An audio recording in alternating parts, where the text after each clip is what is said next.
Hello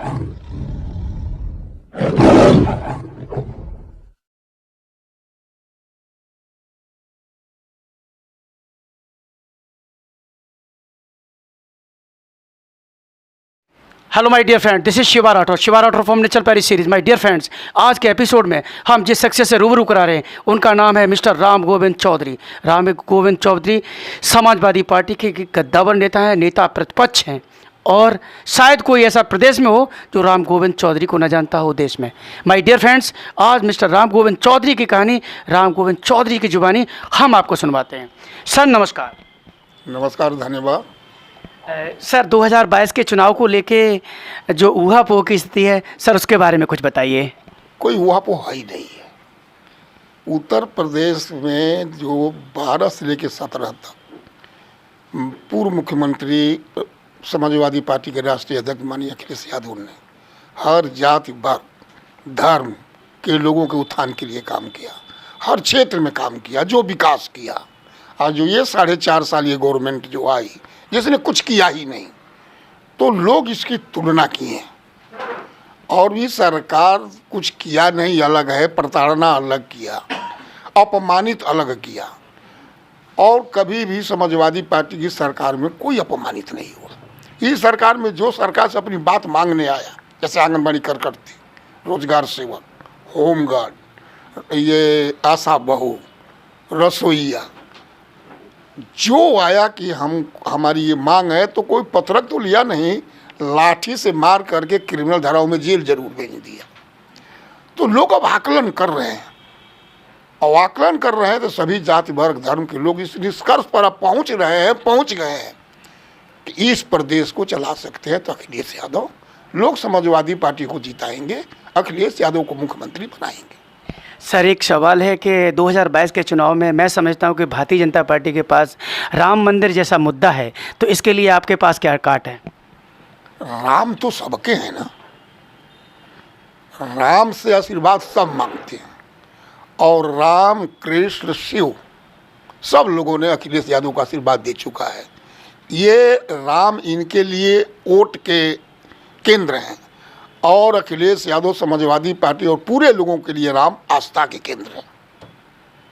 sir 2022 में alliance को लेकर के समाजवादी पार्टी किन किन दलों के साथ अलायंस कर सकती है सर? अभी इस बात को केवल राष्ट्रीय अध्यक्ष ही कह सकते हैं, तो हम नहीं बता सकते। इसका अधिकार केवल राष्ट्रीय अध्यक्ष को है। अच्छा, चाचा जी को लेकर जो कयास लगाए जा रहे हैं उसमें कहाँ तक दम है?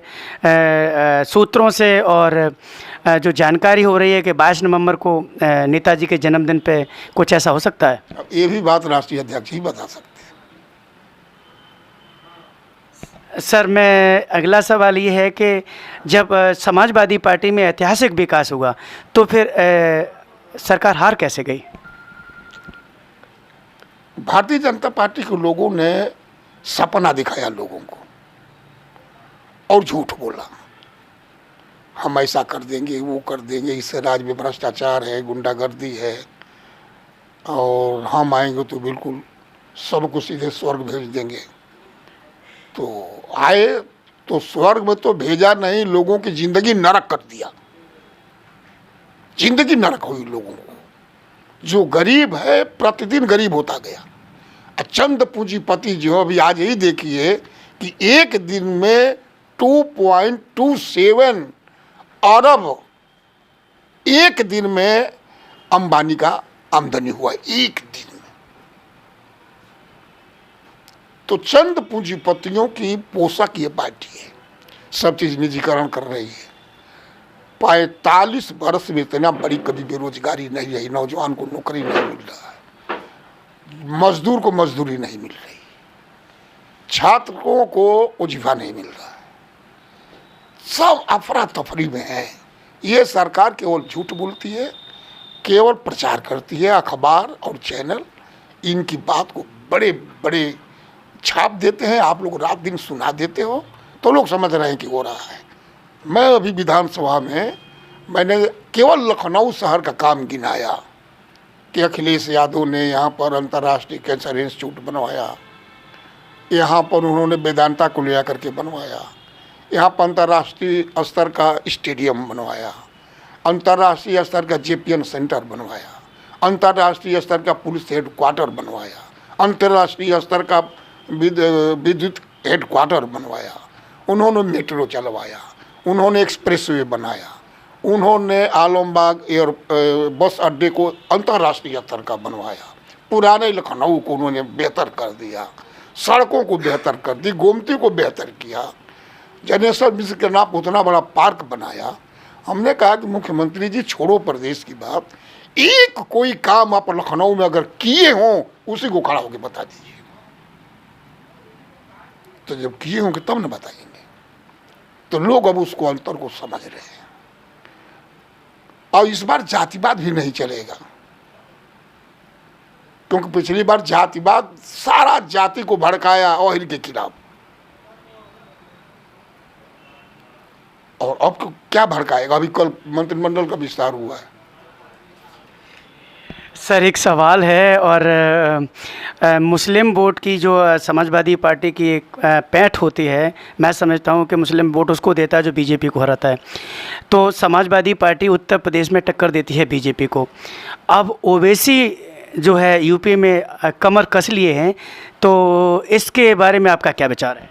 मैं आपसे कहा ना कि न जाति न धर्म न वर्ग, सभी जाति वर्ग धर्म के लोगों ने अपना मन बना लिया है कि मुख्यमंत्री अखिलेश यादव जी को बनाना है। कोई आवे कोई जाए, कोई फर्क नहीं पड़ने वाला। गन्ना पर जो उन्होंने 25 रुपया जो आज अभी जो सौगात दी है, 25 रुपये जो बढ़ाए हैं, तो इसका असर नहीं पड़ेगा क्या, लग रहा है आपको? कोई असर नहीं पड़ेगा। लोग समझ रहे हैं कि चुनाव आया तो बढ़ाया, 2 साल 4 साल पहले क्यों नहीं बढ़ाया। हाँ, माननीय मुख्यमंत्री अखिलेश यादव से आते आते बढ़ा दिया, पहला कैबिनेट में ही बढ़ा दिया गन्ने का दाम। ये अब बढ़ा रहे हैं जब जाने कि हमको आना नहीं है, तो फिर हमको देना भी नहीं है। अभी बहुत कुछ बढ़ाएंगे।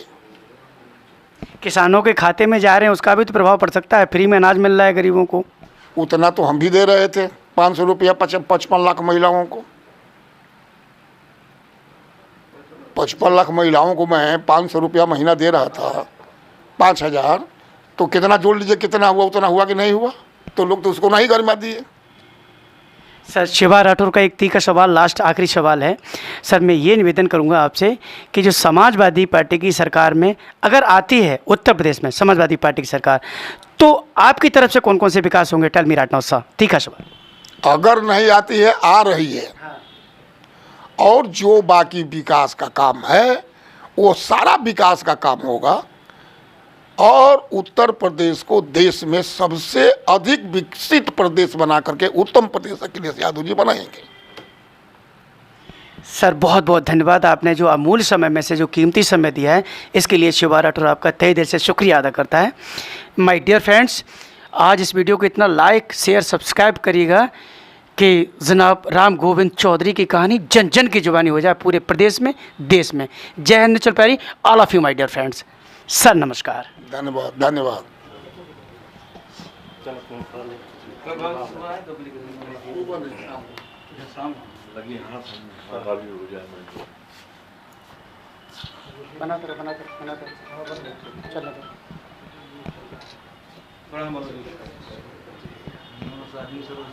ऐसे नहीं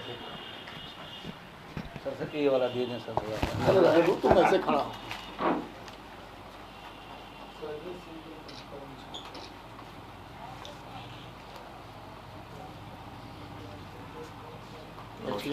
बस बड़ा एक फोटो बन गया। विधायक जी के बेटे आकाश। आप विधायक इनके बेटे हो? अच्छा।